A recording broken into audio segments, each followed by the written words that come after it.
welcome to another episode of We're Not Wizards. My name's Richard. I'll be your host for December. Jingle, jingle, jingle, jingle, jingle, jingle, jingle, jingle. The holidays are coming. No, we're not doing that. That's not good. That's not good. Anyway, I'm not sitting in the living room tonight. I'm not sitting in the lounge tonight. I'm not even standing in my kitchen. I'm kind of in a kind of a side room, and that's because I'm getting joined by Dustin Culbertson from Side Room Games, and that's like the worst connection ever, but we're just gonna run with it because we don't care. I think it's fine. Nobody's gonna notice, it's all good. Thank you very, very much for coming on. Well, thanks for having me, Richard. Appreciate it. It's you kind of emailed us a little while ago to say, because I put a call out on Twitter that said, look, if anybody wants to come on the show, drop us an email and we shall arrange to have you on the show. So you dropped an email and here we are. So it just goes to show. I'm always worried about people. I'm not going to email them. I don't want to email them. I've listened to the show and I'm definitely not going to email them after listening to the show. So it's nice to have you. I'm a fan of the show, so I was like, well, sure, I'd love to get on there. Thank you very much. We should say hello to everybody who is out there. The reason that we do this is quite simply because if you like doing something, you might as well do it. That's one of the good reasons for doing it. The second reason is that Dustin has got a Kickstarter coming out, but not until 2019, not until into February. But basically, earlier on this year, he rather successfully funded a Kickstarter game called Black Sonata. So we're going to talk about his new game. We're going to talk about his old game. We're also going to talk an awful lot about him. So we're going to have a little bit of a peek back into ye olde English of the past before we is your life. Before we stare at the Midsummer Night's Dream of the present, before we disappear off into the side room of the future. I didn't know where that was going. I've no idea whatsoever. Do you want to tell us a little bit? A little bit about your history with the hobby. Yeah, sure. Yeah. Like most people, I think, I've been playing games my whole life. Mostly, actually, when I was a kid, we were playing a lot of card games. So, like Cribbage, Hearts. Our favorite actually was Pitch. We'd play that until the wee hours of the night on the weekends with my dad and my sister and my stepmom. And so, when I got a little bit older, when I was, I had some friends who introduced me to Settlers of Catan. And the first time I played it, it was the Cities and Knights variant. And so that's kind of how I learned that one, and that kind of opened me up to the hobby games. In fact, it was funny, I think I'd played that one probably 2 or 3 times, and I played like the vanilla Settlers of Catan, and I'm like, this game's really boring. Like, where's all the fun stuff that you add to it? But I still have Cities and Knights. We still break it out. That's one of my wife's still one of her favorites. All right. But yeah, that was kind of the gateway, and then I had a good friend who we played that game a couple times, and then he picked up Chaos in the Old World because he's a big Warhammer guy back when he was younger. So we played that one, and then I think the next one we got was like Galaxy Trucker, and then from them it just kind of just fell off the table, and we just started going bonkers. And then we've been playing mini games, and we did role playing games for a while, but mostly just came back to tabletop games consistently. So Chaos of the Old World is out of print now. So yeah, I was telling my buddy dude, you should probably check eBay because you might be able to get like $400 or $500 for that one. You never know. So, but he still got that one. You can't sell something like that. You can't. That's true. Yeah. I mean, it would be. I know. I mean, there's the two sides. There is the kind of I guess there is that kind of mercenary side to people. You look over your collection, you go like, oh well, I've got Advanced Space Crusade, so and I've got a 2014 version of Space Hulk, and I was like, oh nice, and I was like, oh, do I maybe consider, but there's a lot of history behind it, and then it's like I'm not only giving away the game, I'm also for money, but I'm also maybe giving away some memories as well, and when you reach my age, Dustin, I mean sometimes your memories are all you've got, do you want to just give it? I don't know, sometimes I just go through it and just go, I'm going to get rid of the entire lot and I'm going to sell it for whatever, and then other times it's like I can't get rid of this because this was like the 13th game that I got through God, and 13's, I know it's unlucky, but if I get rid of it, then something terrible will kind of Exactly, happen yes. to me. Your karma will tank. Exactly. And you'll be in and trouble. Then anything, yeah. I'll get hit by a cat. You know, anything that could happen. So did you do the normal route? Did you kind of start off playing and then did you drift away from the hobby, or have you kind of steadily kind of kept going? It's been pretty consistent. I mean, kind of once I played Settlers and we kind of got into it, we've been pretty consistent in it. Our game nights are not as frequent as obviously we'd like. With I have kids, and Mike, one of our other guys in side room, is expecting his first kid here pretty soon. But we still try to get together at least once a month, if not more. And then the good thing is that both Mike and I work in the same area, and then one of our friends who's part of the game company, Alan, he actually works pretty close to us. So usually he'll come, and we'll usually at least once a week, if not more than that, at lunch they'll come over and we'll play games. And so we've actually been playing through Gloomhaven. We've gotten quite a ways into that one, and we've been playing like it. We'll have play at lunch, and maybe 2 lunch breaks we'll be able to finish a session. And so we've been marching along through that campaign. What is it you do? I work for the Air Force, actually, so I'm out in Albuquerque, New Mexico, right. And they have an Air Force base here, and I was active duty Air Force for 4 years, and then basically for the last, 10 years, I've been as a civilian working for them. So I work in their research lab. I've been doing modeling, simulation, and analysis for a long time, so I've been just kind of doing that here for them for, like I said, I think the last at least 12 years I've been doing that, so. That sounds very, very technical, and it also sounds like you might have Matthew Broderick from War Games technically hacking your network. That's pretty much it. It's pretty entertaining because we do a lot of basically a lot of wargaming and stuff like that, and so we actually look at some. Basically, we're in the research lab for the Air Force, and so we look at future concepts that they might potentially want to develop, systems. Right. And so we look at them, evaluate how useful they would end up being, for compared to other things we have. So it's pretty interesting. They get some pretty cool stuff going on. Cool. Do you? I mean, I'm trying not to put on the squeaky voice. Do you ever have you ever tried helium? Does that mean that in terms of the kind of the game design side of things, do you see the kind of the two ever kind of crossover? I'm not saying it's like, okay, well, we could put some miniature drones here, but we could bring in an orc. I think that would be an orc. Well, it's actually wings. funny. I think. Since we haven't really designed any games, we've just been picking up other people's designs, but I think the big benefit is, most of my time, especially here recently, has been mostly project management and program management. Mm-hmm.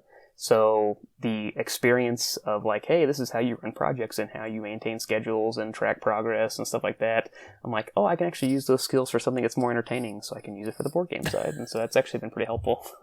Does that mean that you're a master of Excel spreadsheets then? I know my way around a spreadsheet or two. I'll just leave it like that, yeah. So, but that and PowerPoint. PowerPoint, I think, is I'm a PowerPoint ranger. I joke with people that I'm a Microsoft Office engineer, which I don't think is a real thing, but it feels good. Is that what you've got in your resume?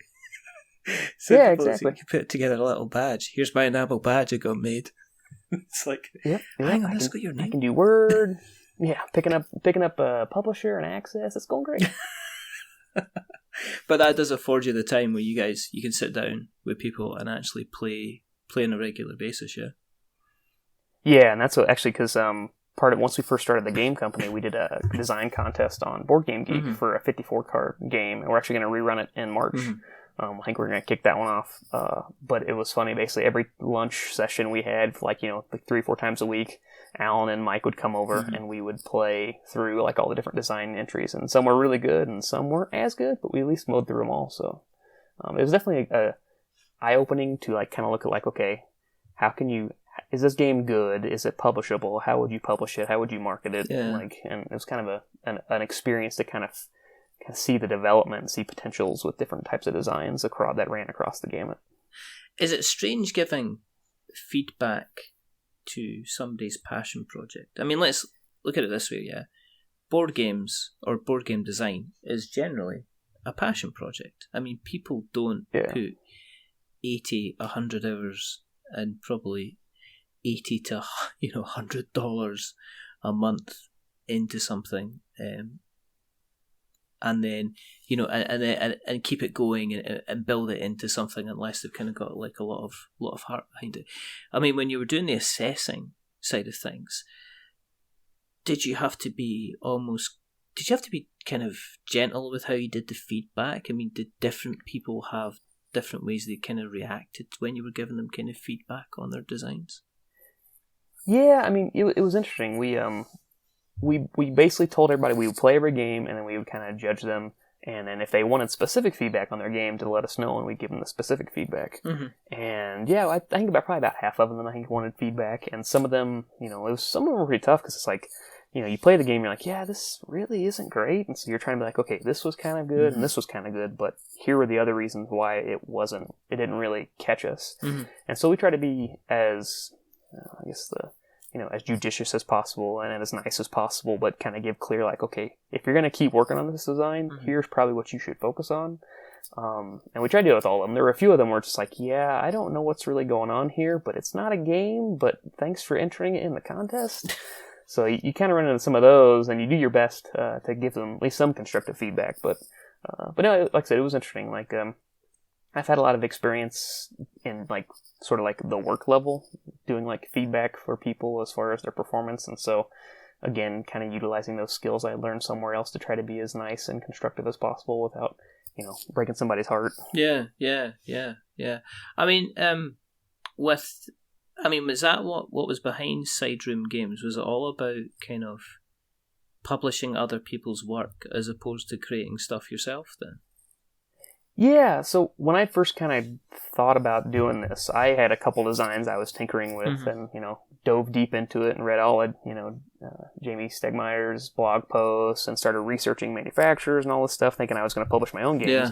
And then we started playing my desigins, and I realized I'm not that good of a game designer. I'm like, oh wow, this game's not great. All right, never mind. But I love the sort of project and business sort of thought process and that portion of it. And so that's when I kind of approached my buddies, and I was like, why don't we just find good games? And so we decided to run a contest. Yeah. And then as I kind of got to know the design crew that's on the Board Game Geek forums, just saw some great designs, and it's like, wow, like these games really should be published. Like with Black Sonata, for instance, I'm like, I don't understand how this game can't be signed by somebody. Mm-hmm. And so that's why I was like, okay, let's try to get with John and figure out if we can make it happen. So did that take you in the direction of Kickstarter then? I mean, I take it if you're going to be publishing games, I take it the route for you just saying, right, okay, we'll take the design and we'll just go and get 1,000 printed and we'll see how it goes. Is that just a non-starter? I mean, you obviously, unless you've got, I've got spare $10,000 sitting about kind of thing. Exactly. I think that's the thing now, like especially for new indie publishers, I just don't see how you do it without Kickstarter. Yeah. I know that a few of the ones have popped up, like Renegade has done pretty good about, actually kind of going quickly from small to big, large scale. Yeah. But yeah, to me right now, it's like Kickstarter is, for good and bad as it is, it's pretty much become the path to be able to publish games, unless you're like one of the big boys. Mm-hmm, mm-hmm. And even some of the big boys are going to that path, or still go to that path. So, but yeah, we had always along were thinking, okay, let's try Kickstarter, because we back Kickstarters, even before we even thought about having Side Room Games, and so we realized that there was definitely potential, and that's kind of where the market is right now, and so that's kind of where we decided to go through. Do you back a lot on Kickstarter then? I mean, obviously you mentioned Gloomhaven, but have you got like a kind of a hidden cupboard that you keep all your?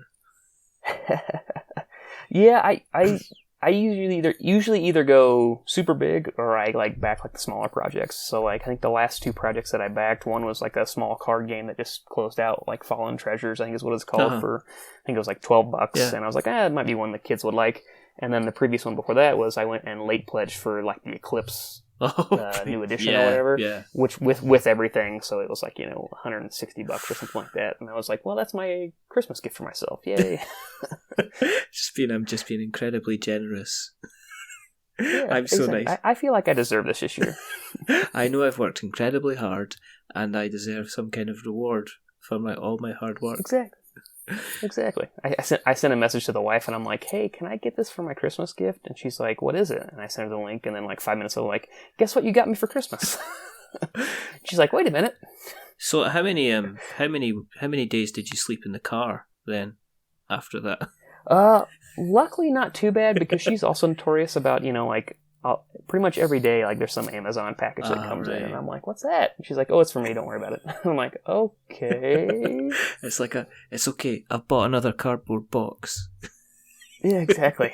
It's just full of That's packaging. just packaging. I bought lots and lots and lots of brown paper, and ignore the really really small silver shaped box in there that's got some kind of it's come from Paris kind of thing from it. Yeah, don't worry about that one. Those are always the scary ones. But I mean, at the moment there is, I must admit, we had to. There was like the buzzer at work went about 5 times today with various kind of Amazon packages arriving in the office, to which the boss is looking at everybody and just saying, "Oh, it's Christmas time." It's like, yes, it is. Yes, it is. Definitely is. It's just like, well, why are you not buying stuff for your family? It's like, because it's Christmas time. That's why. And exactly. we're absolutely kind of treating ourselves. Black Sonata, when that came around, what kind of form, when it appeared to you, was it already fully formed? I mean, was it a fully made up, kind of ready to go game? Yeah. So I think it was an entry in the 2017 solo design contest on Board Game Geek, and it was the big winner. Like, it won pretty much every award that it was entered in by a landslide. And so I had heard about it, and saw like they have, like, usually you'll do a thread, like a work in progress thread on the design forums, and it had just so many different, comments, and I was like, man, this has to be something special. And so got it and did the print and play and printed it out on the computer and cut it up and played it. Mm-hmm. And it just blew my mind. I'm like, I've never seen a game like this at all. Like, the mechanic of basically doing a hidden movement game that's a solo game just blew my mind. And then the whole mechanic of using the keyhole cards to peer through the keyhole to see if you see the silhouette of the Dark Lady. Yeah. And if you found her. Just some super unique things, and then like the logical kind of puzzle deduction to figure out who she is based on the symbols you get from other people. The combination, I just never seen anything like it. So I'm like, okay, this is amazing. Like, this game is done, it's polished, and really for the Kickstarter, we didn't make any changes. The only thing we had done is that John had some ideas about how to add another Dark Lady card mm-hmm. to the whole to the gamut.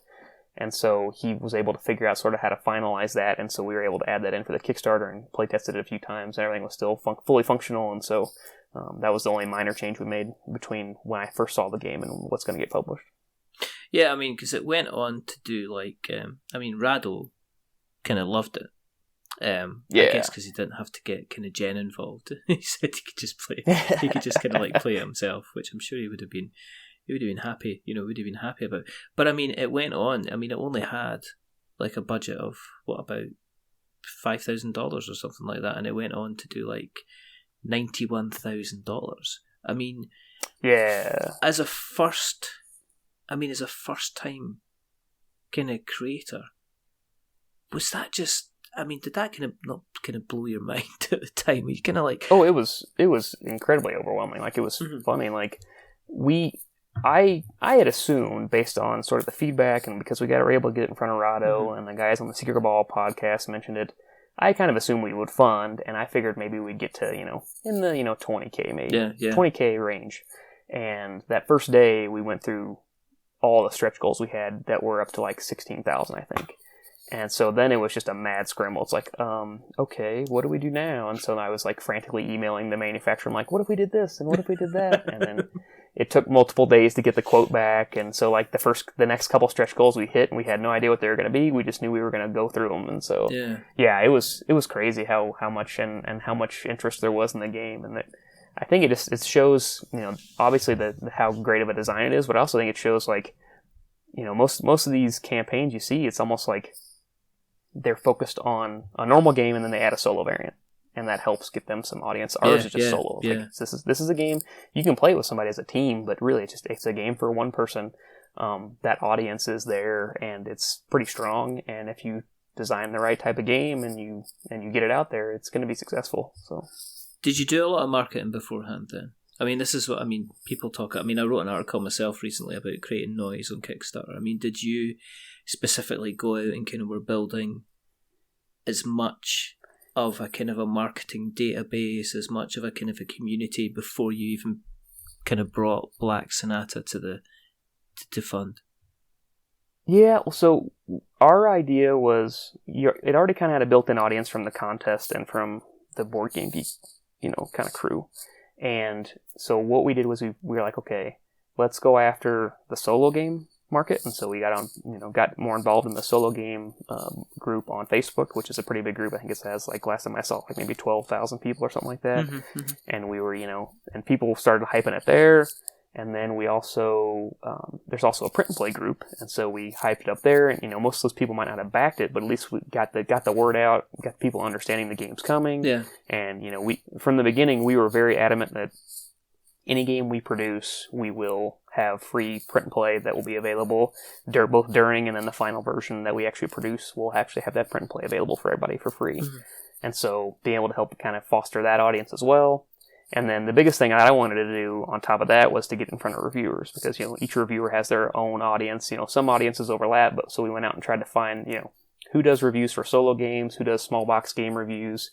And like I said, between all the different other reviewers we were able to get a hold of, as well as Rado, I think that really helped kind of build the hype and build the audience that was ready to back it, from day one. Yeah. Was it difficult to get a hold of Rado? Because I know that he is generally really, really busy. I mean, was it? Yeah, it wasn't too bad. I think I started the conversation. I sent him a geek mail and said, "Hey, we have this game, Black Sonata." I told him kind of the basic mechanics, and he, within like a week or so, he replied back. He said, "Sounds interesting. Send me the rule book, and then I'll let you know if I want to take a look at it." Yeah. And a couple weeks went by, and after I sent it to him, and he's like, "Yeah, I'll do it." He didn't want to do a full, I guess it's like full playthrough, but he said he'd do like a rundown, which is like a new. I think we were one of the first ones where he was going to start experimenting with like these shorter videos, like 5 to 10 minute ones, where he kind of does a quick overview of the game and gives his thoughts.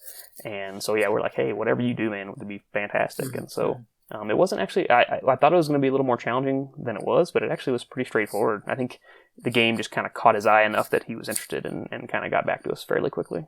Yeah, I mean, it's a strange concept. I mean, looking at it, it's like it's a solo hidden movement game, and I'm like, my brain's saying no. Exactly. My brain's saying no. What do you do? Is it hid? Do you get somebody else to hide it? Yeah. Well, and that's what's funny, is that it's that, and it's also it's deduction, and it's replayable, and you're like, but those don't mix. None of that mixes. That doesn't make no sense. Exactly. There's nothing in my brain at the moment that's saying this.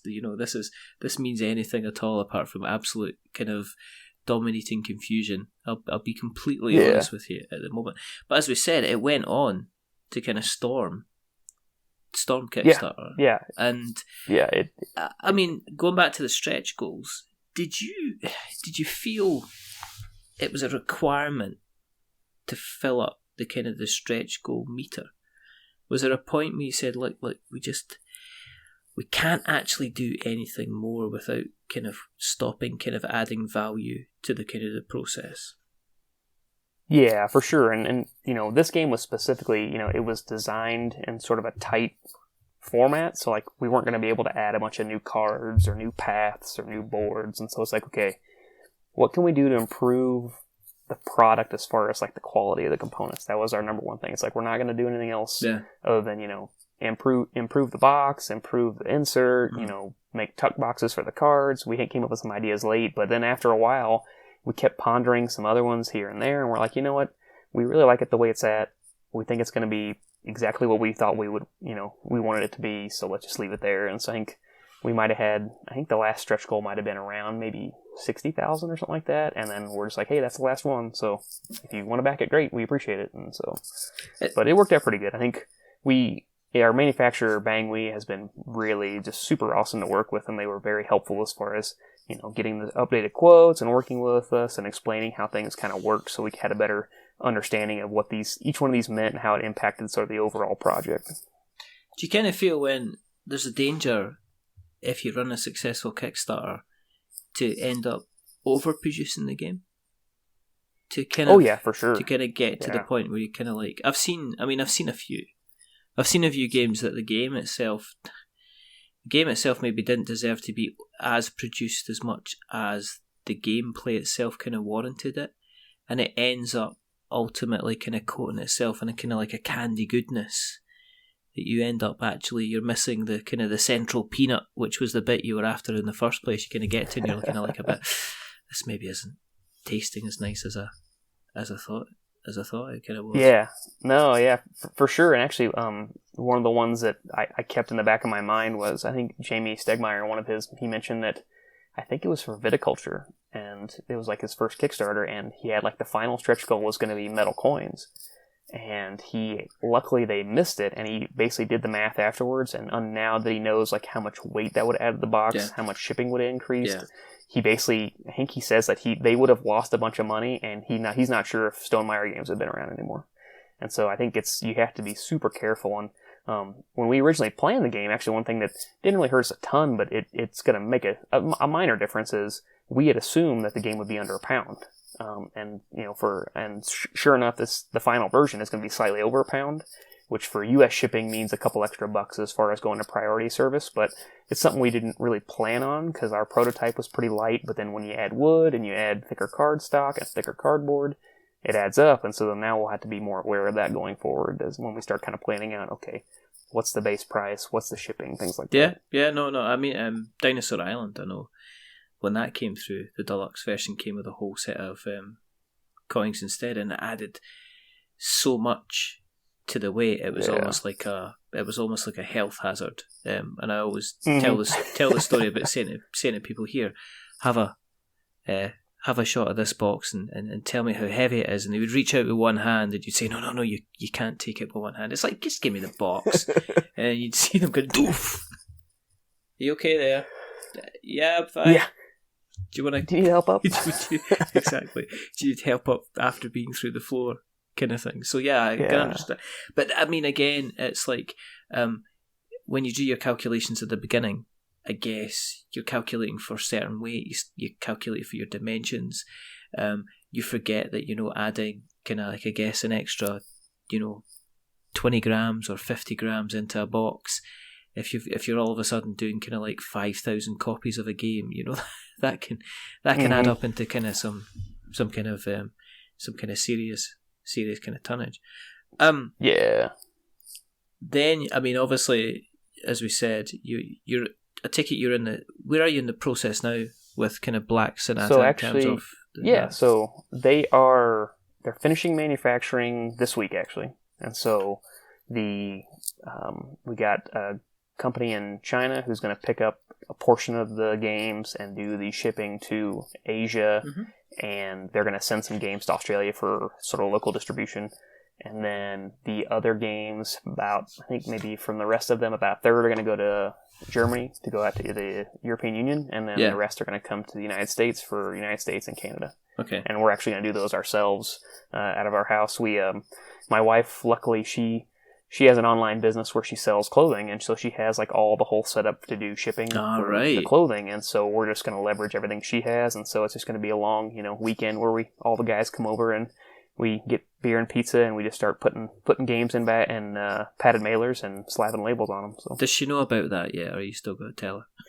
She does. I don't. At first, when I told her, she was like, "Oh yeah, that's fine." And then as the Kickstarter campaign progressed, she was super excited. And then when I had to remind her, I'm like, you do realize we're going to have to mail out like 1,500 packages. And she's like, oh, yeah, okay. I'm like, make sure you have plenty of labels. Oh, wow. Make sure your printer still is working. I know. You're going to need a bigger boat. Yeah, exactly. I mean, you're mentioning kind of Australia and obviously the Europe, which is obviously not surprising. But, I mean, was there kind of unusual geographical places where people are getting their packages sent to? No, actually, our breakout was fairly straightforward. I mean, there was, Australia, New Zealand, we had some decent amount, and then, the standard European countries like England, Spain, Italy. Didn't do a whole lot in Asia, but a decent amount, and I mean, the bulk obviously was the United States. There's a few randoms here and there, but luckily the company out of China basically has a pretty standard rate for almost anywhere in the world. Right. So And they were more than happy to help us out and take some of those extra ones that random South American one, random African one here or there. Uh-huh. I think there was one on the Cayman Islands, which I thought was kind of interesting, but that was probably the most exotic one that I remember. Cool. So have you, did you get, I take it you would have got like product kind of samples, so have you actually held in your hands kind of like a final production copy and actually been able to play kind of like a final production copy? Actually, part of the process was once we got all the files to them and they got some clarification and, we had a few minor adjustments here and there, like on the board, the graphic and stuff like that. They did a production proof and sent it to us, and then we got it back, and we actually found a couple things we wanted to adjust. We had done some things to the files where the coloring on the rulebooks was a little off, and it was basically had to do with like a transparency that we had put on to kind of like flatten the background. We kind of flattened it too much, and then when we printed it, it looked a little off, and so we went and adjusted the files and then sent them back the final copies. It was cool to kind of actually see the game and see the tokens and see the cards, and they, the hole punches were perfect, just like they said they could hit them really, really tight, tolerances or whatever, and they hit them, and so that was pretty exciting to see that. Mm-hmm. That's cool. Then going on to like the newer game. Yep. So was that already decided? When you were going to come out with Maquis? No. Was that right? Okay. Yeah, that was actually a pretty recent development. I had seen that one because as we had actually asked our backers, like, hey, what other print and play games would you love to see a production copy of? Mm-hmm. And overwhelmingly, people were like, you should print Maquis. And so I contacted the designer, Jake, and he got back to me. He's like, yeah, I might be interested in doing that, but I'd want to kind of see how Black Sonata goes. And so we're like, okay, so we'll keep you up to date on the production and the process. And then I kind of kept poking him, and I think he actually contacted John Keane, the Black Sonata designer, and John gave us, pretty good praise. Yeah. And so we were able to finally convince Jake. It's like, okay, let's make it happen. And so we've been working with him for the last month or two to kind of get the contract finalized and details nailed out. And then from there, actually, Ilya, I can't remember his last name. I think it's Baranova or Barasnova or something like that. He had done the current print and play version that's out there that most people use is his artwork and graphic design. Right. And so then we contacted him as well, and we were like, hey, we'd really love to utilize what you've done for this and do a couple things to help improve some of the, make it a little bit nicer, get a nice box. And then he was like, yeah, I'm totally on board, and he wants to do new art for the cards and kind of give a little more detail. And so they've both been really awesome to work with. But yeah, this was actually a development in the last, for sure, that we knew for sure we were going to do it maybe 2 months ago. Wow. But before that, it was all kind of like, maybe not. We have a couple games that we signed from the contest, the 54 card contest that we had done last year. And so we knew those are probably going to come out next year, but we'll probably move those a little bit later in the year. And then Maquis will be the next one from us. Does that mean you're going to be moving up to kind of a couple of Kickstarter campaigns next year? That's the goal. I think we know we want to do Maquis. We know we want to do at least one, if not both, of the 54 card games we designed, and those are probably a lot lower risk. And if if we get 100 backers, we'll be able to still make it happen. And then John thinks he has a couple expansions that he's been working on for Black Sonata, so we'll probably look maybe later in the year of 2019. Yeah, doing another Kickstarter for his expansions, and then we'll see if there's enough interest for a reprint. We might do it then, but we should have a moderate amount of copies after this first print run. We might be able to just add them on, as add-ons that people can do after the Kickstarter. So, So for people who haven't heard of Maquis, do you want to give us kind of like a brief overview of the game itself, how it plays and things like that? Yeah? Yeah, so it's another solo game. It's another kind of small footprint game. Basically, you are resistance fighters for the French resistance of World War II.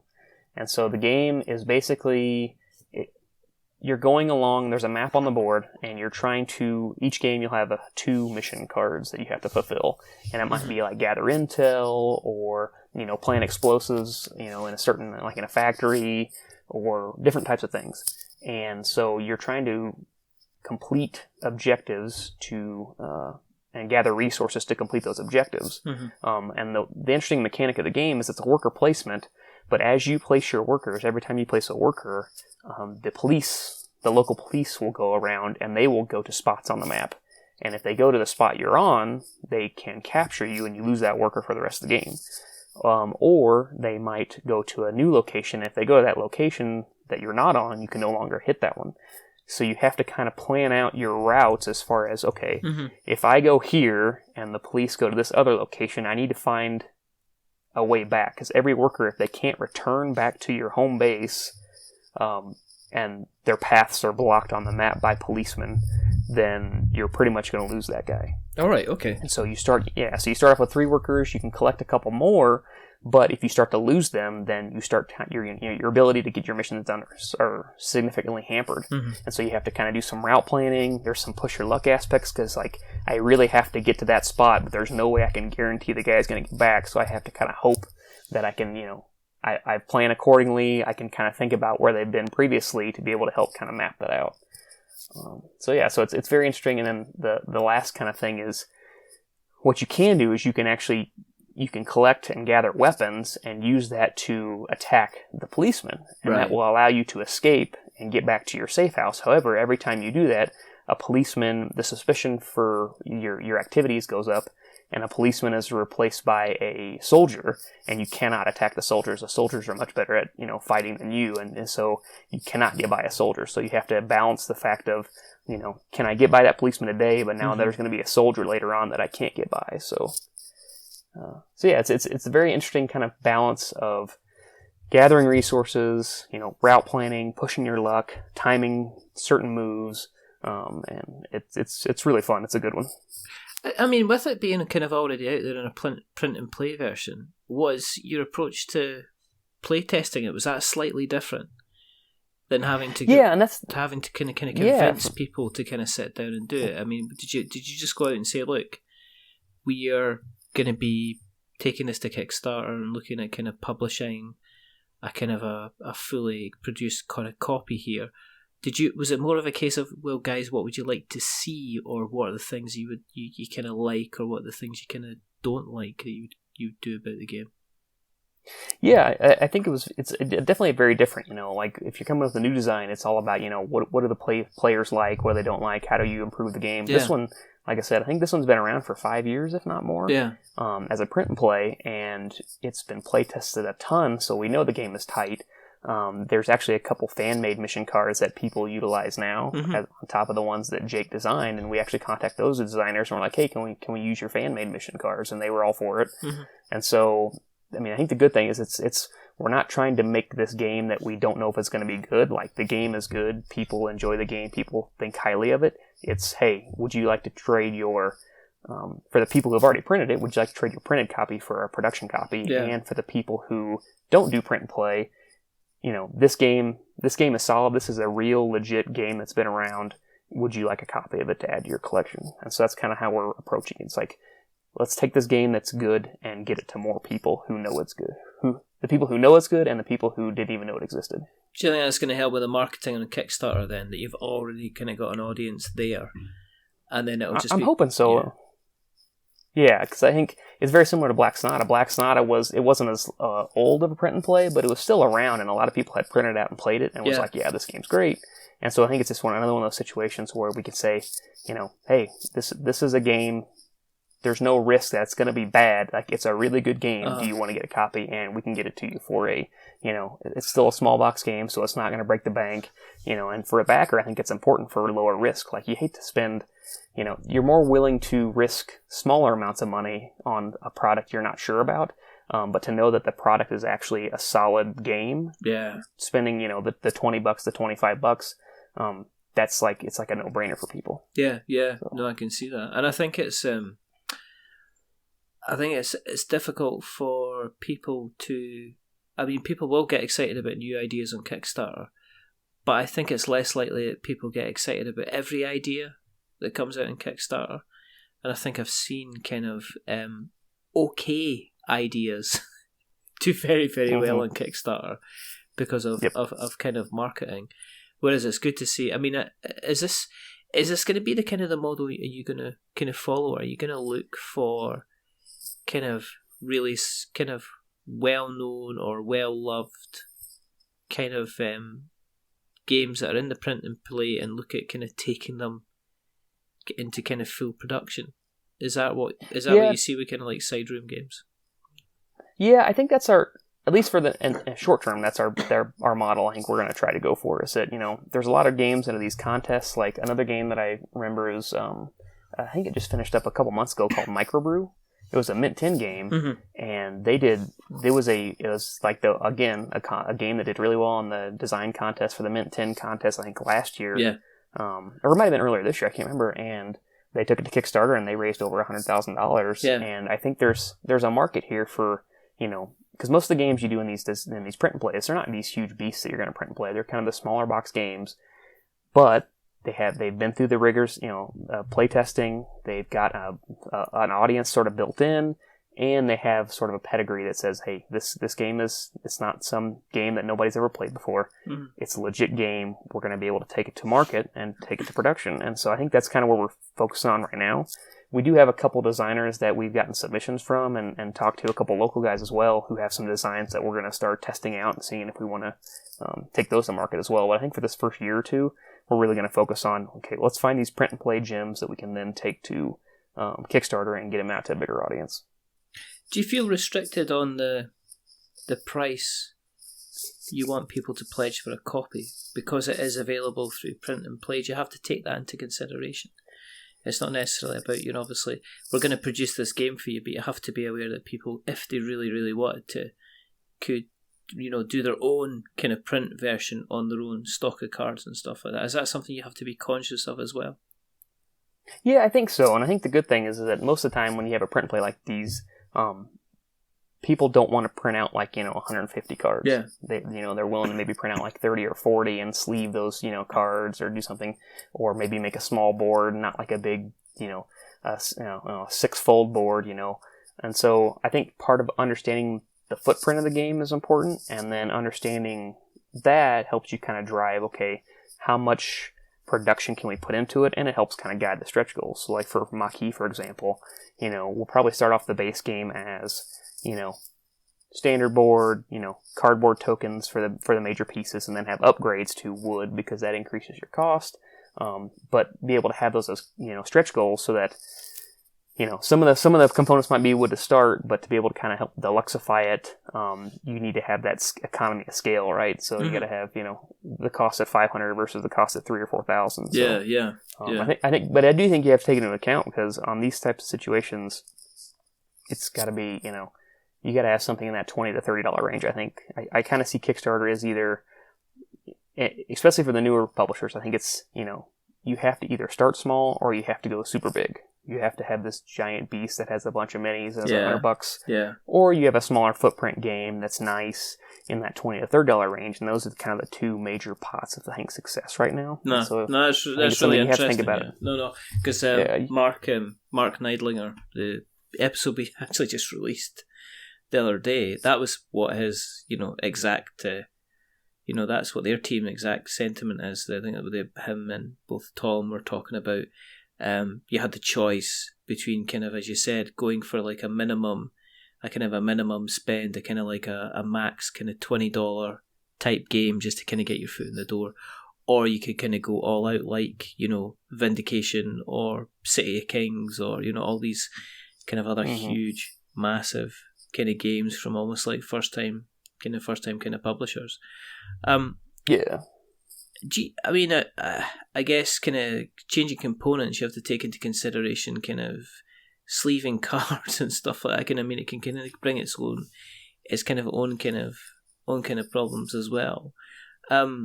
Is there a game out there that you would actually kind of take and I guess kind of give it the side room games kind of treatment that you would improve the kind of what's already out there, and if you had your chance to kind of do that? Yeah, I think kind of taking it from what we've done previously, taking these print and play games and turning them into real products. I think there are some games out there that are like that I've been kind of poking around and trying to find information on, as far as things that are out of print or that kind of maybe got dropped off from certain publishers. So I've been trying to do as much research as I can there. But yeah, I think there's the holy grail I think everybody and their dog has tried to get is Glory to Rome, and trying to get somebody to get that signed to a contract because of the whole fiasco, I guess, between the designer and the publisher at the time. Yeah. But that one's one of those ones that's in limbo. So if I had my wish list for Christmas would be to find a way to get that signed and be able to put that back out the market, because that would be able to be successful. Probably going to have to be a couple more Christmases before that kind of. I think that kind of sees the light of day. I think that would be for just sure. But imagine if you did.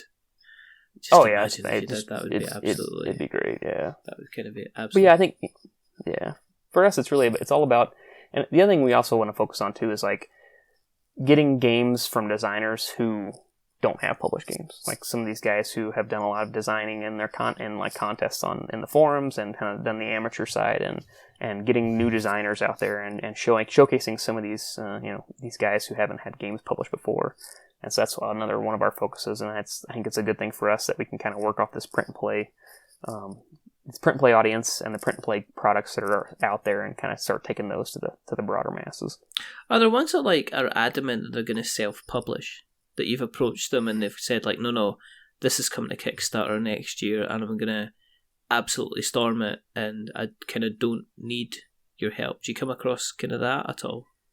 Yeah, actually, it's happened a few times. There was one game that I actually I won't mention anything specifically, but I kind of really wanted to print that one, and I contacted the designer, and they were kind of on the fence, and they were actually designing another game that they actually had plans to bring to Kickstarter next year. But then the secondary game that was in one of the contests, I was like, hey, this would actually fit in well with kind of what we're trying to do. Yeah.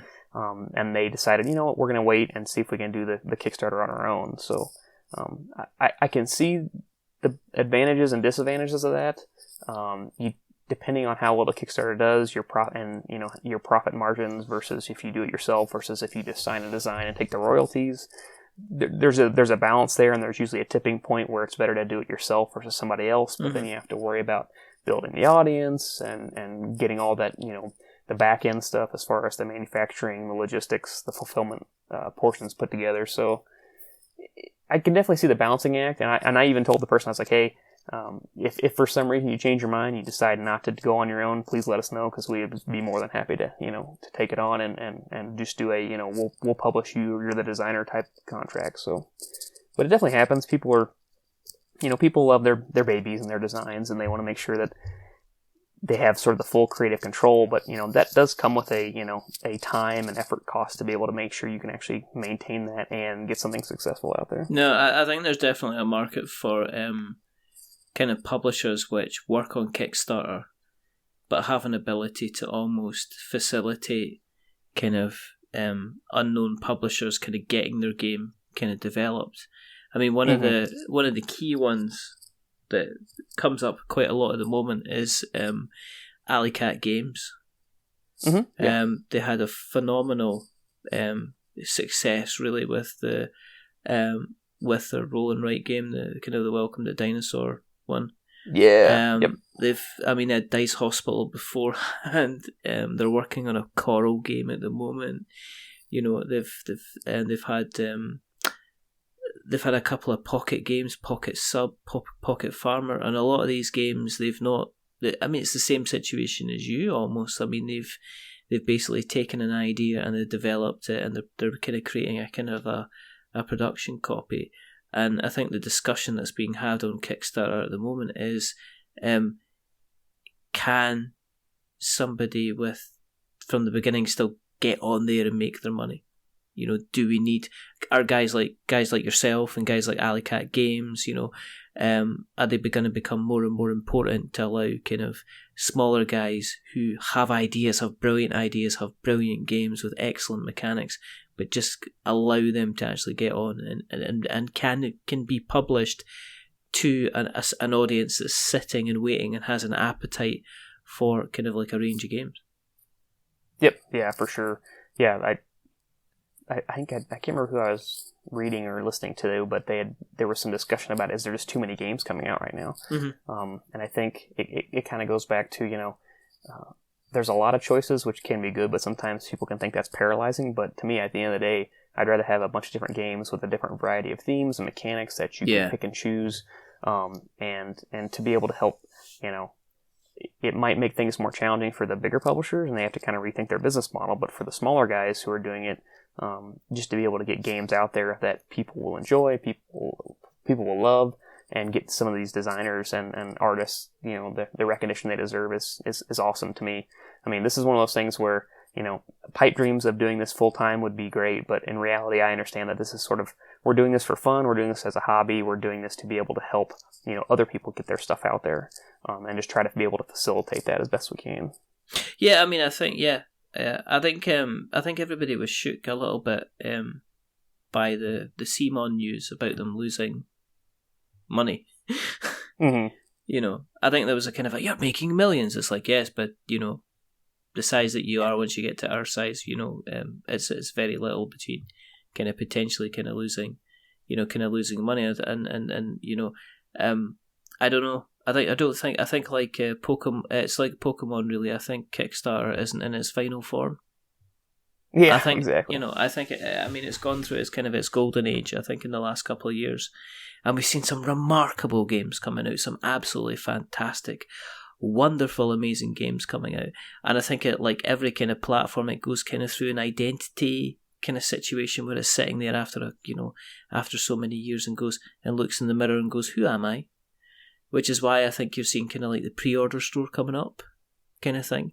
Yeah. Yep. We're still pushing things like the Make 100, which is coming, mm-hmm. which is coming out, again for a year, which seems to be a good thing. Like John Gilmore's got, he had a campaign on Make 100, so he's making he's making some kind of game for that, which is. I think it was kickstarted last year, so I think people are waiting for it to be fulfilled. But imagine that, one of 100 games that John Gilmore's done, which seems like kind of fantastic. In terms of in terms of like yourselves, would you? I know you said I've kind of like this is the route that we're going down. Would you dust off the little box of delights that you were going to design yourself and actually put it out on Kickstarter one day?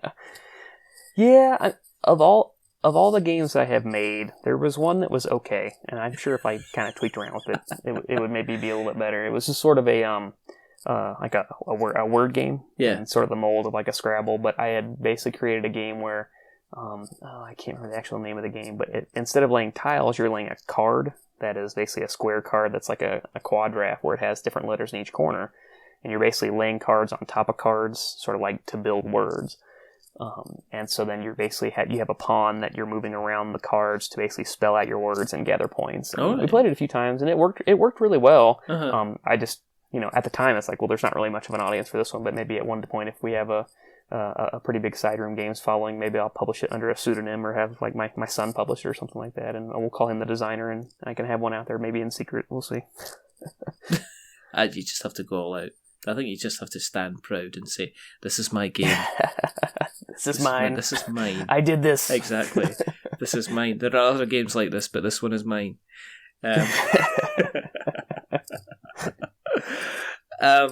That's cool. I have a question. It's obviously it's Christmas time. Whether you like it or not. Everybody seems to be scared of mentioning the word Christmas. I've no idea. Apparently, holidays. We're allowed to say holidays. We're not allowed to say. Anyway, I have a question for you, sir. Okay. Yes. You have, and I've already asked this from somebody else this evening, and he just went, "You what, mate? Shut up." But Santa has turned up. Santa's turned up, Dustin, and what he's saying to you is he says that you've been very good this year, and he's gonna give you a piece of paper, and what you can do is you can write down 3 board games that you would like. They can be any board games at all, from any era. They can be first editions, second editions, okay?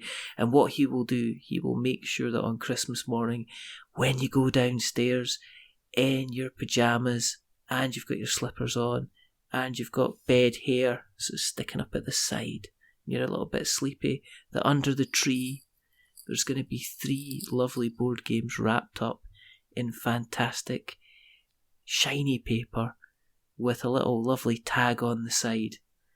And I just need to know, what are those 3 board games going to be that's going to be under the tree? Oof, that's a tough one. I think the Glory to Rome Black Box Edition would be up there. Okay. Just because, I want that game. And then I want that game so bad, I was trying to troll and find like some, print and play files that I could just cobble together and make it happen like on some paper. So, but yeah, that one's probably up there. Oh man, I would really like. Actually, my boss turned me on to Twilight Struggle, and so we played that a lot. Yeah. And so I would love a deluxe version of that. And he actually mentioned it too. Like if somebody would make one that's like, all like wooden bits and nice super board that has like the inlay where you can drop in your your influence tiles in the board and super nice deluxeified version. That would be one if it had actually existed. Okay. I think maybe the third. I don't know. Third one's a charm. Yeah. I'm trying to think. I think maybe I've heard amazing things about like the War of the Ring deluxe edition that came out maybe, I don't know, like 4 or 5 years ago, something like that was gone and missing. I thought they might have came back with that one. I'm not sure. That one actually might be available, but some super awesome, deluxe edition where it's one-on-one Sauron versus Frodo and the buddies. I think that would be pretty cool. That would be pretty cool. That'd be very, very cool indeed. That's fine. We'll make sure that come Christmas morning they will all be sitting there for you, Dustin. Oh, thank you, man. Appreciate all of them will be sitting there for you. Thanks very much for coming on. If people want to keep an eye on what you're up to on the interweb nets, where do you exist on the interweb nets? Yeah, so we have sideroomgames.com. So we have our site up there. Not a whole lot going on there, but I think one of our guys, Brett, on the team, he's working on the e-commerce backend, so that way when we actually have the Black Sonata and other games in-house, you can buy some for there.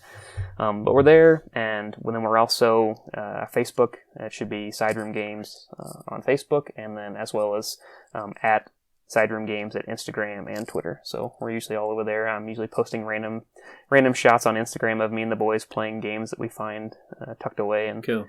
Usually one of them's super happy and one of them's super sad, so it's always entertaining. Cool. Good. What we'll do is we'll make sure that we take all of those links and we'll put them in the show notes so that we have notes to show. If you want to keep an eye, an ear, a nose on what we're up to, it's been a long day. Go to the internet webs, go to the Googles, search for We're Not Wizards. You will find us on Twitter, We're Not Wizards. You'll find us on Facebook, guess what? We're Not Wizards. You'll find us on Instagram, guess what? We're Not Wizards. You'll find us on YouTube, guess what? We're Not Wizards Tabletop Podcast, eh? Didn't expect that, did you? You can go to our website, which is we'renotwizards.com, or wearedefinitelywizards.com. Apparently goes there too. Thanks, Jeremy. You can go to our blog, which is we'renotwizards.blogspot.com, where we write stuff about things. If you want to listen to us, which you're kind of doing now, and I never get why I even say this, but you can kind of get us on all these little podcast catchers like Stitcher and Spreaker and Acast, and then there's Spotify. We're on Spotify. I have no idea why either. That's just one of these magical things that happens. And we're on things like Podknife and Podbean, who are fantastic podcast hosts. If you like us even more, if you consider going to Apple Podcasts and dropping us a subscription, because that guarantees you're on the good list. I'm just telling you now. If you like us even more than that, consider giving us a rating or a review. If you are going to be giving us a rating or a review, don't give us 10 stars, because it makes us big-headed. But at the same time, do not give us 1, because it makes me cry. Give us something like, a 5, because it's in the middle and it's average, and we're just a little bit average. But the person who's not been average today is rather wonderful, rather fantastic, Mr. Dustin Culbertson. Thank you very much, sir, for coming on. It's been an absolute pleasure. Well, thank you, Richard. I've had a good time, for sure. Good. There's only 2 more things to do. The first thing is to remember that we are many things. Yep, certainly been called a few things. But we're not wizards. Are we wizards, Dustin? I'm not a wizard? Nah, you didn't sound so sure.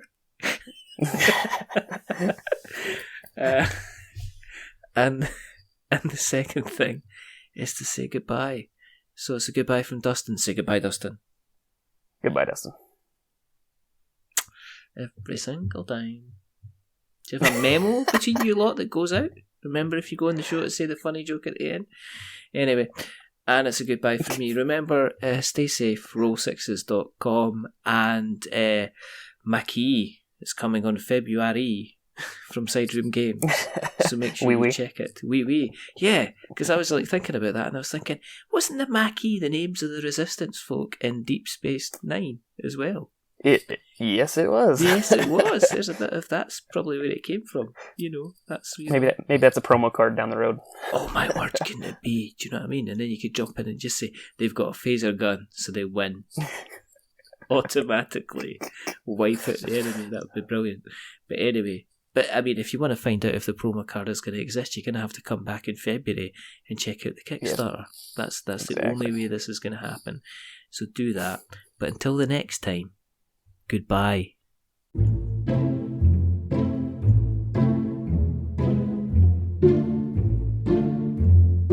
A wizard is never late.